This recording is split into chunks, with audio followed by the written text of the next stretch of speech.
बच्चों टॉपिक का नाम है मॉडल और forms of circular flow of income. Circular flow of income कितने तरीके का हो सकता है, कितने मॉडल हो सकते हैं, कितने फॉर्म्स हो सकते हैं सर्कुलर फ्लो ऑफ इनकम के।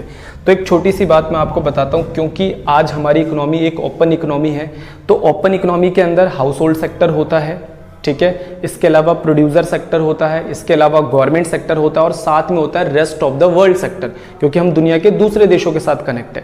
अगर कोई इकोनॉमी क्लोज इकोनॉमी होती है तो उसमें सिर्फ 3 सेक्टर होते हैं, house hold sector, producer sector और गवर्नमेंट सेक्टर। तो 4 सेक्टर हैं हमारे। एक बार थोड़ा सा मैं आपको समझाता हूँ। 4 सेक्टर हैं। पहला हमारा हाउस होल्ड सेक्टर, दूसरा हमारा प्रोड्यूसर या फर्म सेक्टर, तीसरा हमारा गवर्नमेंट सेक्टर और चौथा होता है हमारा ROW rest of the world sector. अगर बोला जाता है 2 सेक्टर, तो 2 सेक्टर में इंक्लूड किया जाता है हाउस होल्ड और प्रोड्यूसर सेक्टर को, याद रखेंगे। 3 सेक्टर के अंदर इंक्लूड किया जाता है हाउस होल्ड, प्रोड्यूसर और गवर्नमेंट को, और 4 सेक्टर में इंक्लूड किया जाता है हाउस होल्ड, प्रोड्यूसर, गवर्नमेंट और ROW को। तो अब हम सर्कुलर फ्लो ऑफ इनकम पढ़ने वाले हैं between the 2 sector. Between the 2 sector में क्या आता है, हाउस होल्ड और प्रोड्यूसर। तो अब हम पढ़ने वाले हैं कि हाउस होल्ड और फर्म के बीच में कैसे कैसे एक्सचेंज होता है गुड्स एंड सर्विसेज का और मनी वगैरह का, ठीक है। तो इस ड्राइंग से आपको सारी चीजें क्लियर हो जाएंगी। मैं आपको समझाने वाला हूं 2 sector circular flow of income with the finance market. Finance market के साथ 2 सेक्टर इकोनॉमी के अंदर किस तरीके से सर्कुलर फ्लो ऑफ इनकम होता है। तो भाई 2 सेक्टर इकोनॉमी के अंदर क्या क्या आता है, एक तो आता है प्रोड्यूसर, जैसे हम लोग फर्म भी बोल सकते हैं, और दूसरा होता है हमारा हाउस होल्ड, ठीक है। हाउस होल्ड का मतलब जैसे कि हम और आप, फैमिली जो हो गई, वो किस में आता है, हाउस होल्ड में। प्रोड्यूसर सेक्टर में कोई भी शॉप वाला, कंपनी वाला, फर्म वाला, दुकान वाला, एंटरप्राइज वाला, ये सारे प्रोड्यूसर सेक्टर के बंदे होते हैं जिसमें गुड्स और सर्विसेज का प्रोडक्शन होता है। क्लियर होता है। अब 1 बाय 1 करके हम थोड़ा सा समझने की कोशिश करते हैं।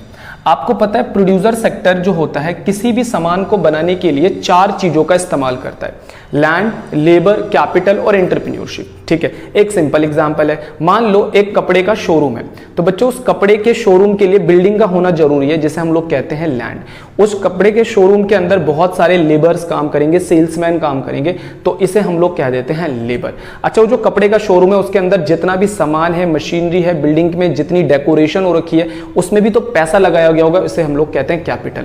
और उस कपड़े के शोरूम को मैनेज करने वाला उसका कोई ऑनर भी होगा, जिसे हम लोग कहते हैं एंटरप्रेन्योरशिप। बात समझ में आ गई।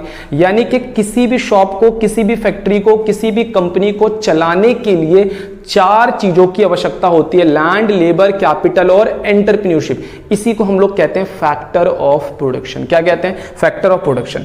तो बच्चों ये जो फैक्टर ऑफ प्रोडक्शन होता है ना, ये किसके पास होता है, हाउस होल्ड के पास, और प्रोड्यूसर सेक्टर को इसकी जरूरत होती है। तो house hold sector producer sector को क्या देता है, house hold sector producer sector को देता है factor services in the form of land, labour, capital और एंटरप्रेन्योरशिप। मैंने एक कपड़े का शोरूम खोला, तो कपड़े के शोरूम के लिए मुझे एक जमीन की जरूरत थी, दुकान की यानी बिल्डिंग की जरूरत थी। मैंने जाकर वो किसी से रेंट पे लिया, तो वो बंदा किस में आता है, हाउस होल्ड में। यानी हाउस होल्ड ने मुझे क्या दिया, बिजनेस करने के लिए लैंड, और मैं उसको बदले में क्या दे दूंगा, रेंट दे दूंगा। क्लियर। अब मुझे काम करने के लिए कुछ लोगों की जरूरत थी, तो जो कुछ लोगों का मैंने इंटरव्यू लिया और दुकान पे उनको लगाया। तो एक बात बताओ, वो सारे लोग भी कहां से आए थे, हाउस होल्ड। तो हाउस होल्ड ने मुझे क्या दिया, लेबर। मैं बैंक से गया पैसे लेने के लिए, ठीक है। उस बैंक में जो सेविंग रखी हुई है वो भी किसने दी, हाउस होल्ड ने। तो हाउस होल्ड बिजनेस को देता है क्या, कैपिटल। और इस शॉप का जो मालिक है, यानी कि जो कपड़े के शोरूम का मालिक है, जैसे मैं मालिक हूं, तो भाई मैं भी कहां से आता हूं, मैं भी किसी फैमिली से आता हूं। तो फैमिली ही हाउस होल्ड को क्या देता है, प्रोड्यूसर सेक्टर को क्या देता है, एंटरप्रेन्योर। तो कुल मिलाकर बात यह है कि प्रोड्यूसर सेक्टर को किसी भी सामान को बनाने के लिए 4 चीजों की आवश्यकता होती है, लैंड, लेबर, कैपिटल और एंटरप्रेन्योरशिप। और ये चारों ही चीजें उसे किससे मिलती है, हाउस होल्ड से मिलती है, जिसे हम लोग कहते हैं फैक्टर सर्विस। सबसे पहली बात आपको समझ में आ गई होगी, house hold sector producer sector को फैक्टर सर्विसेज देता है। अब प्रोड्यूसर सेक्टर क्या देता है हाउस होल्ड को, प्रोड्यूसर सेक्टर बदले में क्या देगा, लैंड के बदले में क्या देगा, इसे देगा फैक्टर पेमेंट। लैंड के बदले में किस फॉर्म में, रेंट। लेबर के बदले में वेजेस, कैपिटल के बदले में इंटरेस्ट और एंटरप्रेन्योर के बदले में प्रॉफिट देगा। इतनी बात आपको समझ में आ गई होगी, ठीक है। अब देखो हाउस होल्ड सेक्टर को गुड्स एंड सर्विसेज की जरूरत होगी। हाउस होल्ड सेक्टर को मान के चलो फैमिलीज को कपड़े खरीदने हैं, कहां जाना पड़ेगा, प्रोड्यूसर सेक्टर के पास। फर्नीचर खरीदना है, इलेक्ट्रॉनिक आइटम्स खरीदना है, खाने पीने की चीजें खरीदनी है। यानी कि जो प्रोड्यूसर सेक्टर होता है वो जो भी गुड्स एंड सर्विसेज बनाता है वो किसको बेचता है, हाउस हाउस होल्ड सेक्टर को। और हाउस होल्ड सेक्टर इस गुड्स एंड सर्विसेज के बदले में इनको क्या दे देता है, पेमेंट दे देता है। क्या दे देता है, payment for the final goods and services. Clear हो गया, तो इतनी बात आपको समझ में आ गया। कुछ भी नहीं है टू सेक्टर इकोनॉमी के अंदर। House hold sector producer sector को क्या देता है, फैक्टर सर्विसेज, और प्रोड्यूसर सेक्टर इनको क्या देता है, factor payment. Producer sector house hold sector को क्या देता है, फाइनल गुड्स एंड सर्विसेज, और इन रिटर्न क्या लेता है, फाइनल गुड्स एंड सर्विसेज के बदले में पेमेंट लेता है।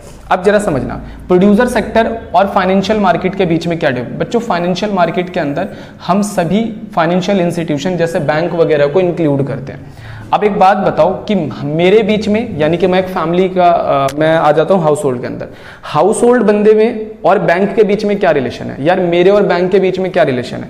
मेरे पास कुछ अगर एक्स्ट्रा पैसा आएगा जो मेरी इनकम से बचेगा तो मैं अपनी सेविंग जाकर जमा करवाऊंगा बैंक को, और जब मुझे कभी घर लेना होगा, जब मुझे कभी कार लेनी होगी, जब मुझे कभी लोन लेना होगा तो मैं किससे लूंगा, बैंक से।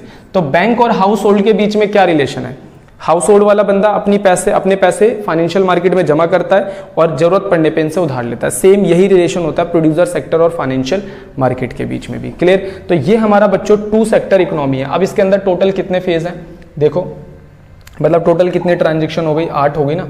तो पहला क्या है, पहला हमें इसे एक्सप्लेन करना पड़ेगा, पहले हमें इसे एक्सप्लेन करना पड़ेगा। देखो ट्रांजेक्शन 1 में क्या है, फैक्टर सर्विस देता है, लैंड लेबर कैपिटल इंटर, फिर क्या है ये फैक्टर पेमेंट देता है ट्रांजेक्शन 2। ट्रांजेक्शन 3 में ये से गुड्स एंड सर्विसेज देता है, तो यहाँ पे लिखा है, बदले में ये पेमेंट दे देता है। फिर 5, 7 और 6 और 8, तो ये हमें एक्सप्लेन कर देना है बस। तो ये पढ़ोगे आपको समझ में आ जाएगा। अगर एग्जाम में आ जाता है टू सेक्टर इकोनॉमी के अंदर, ठीक है, टू सेक्टर के अंदर हम सर्कुलर फ्लो ऑफ इनकम कैसे दिखाएंगे, तो ये आपको लिखना पड़ेगा, और ये प्लस में आपको ड्राइंग ड्रॉ करना पड़ेगा एग्जाम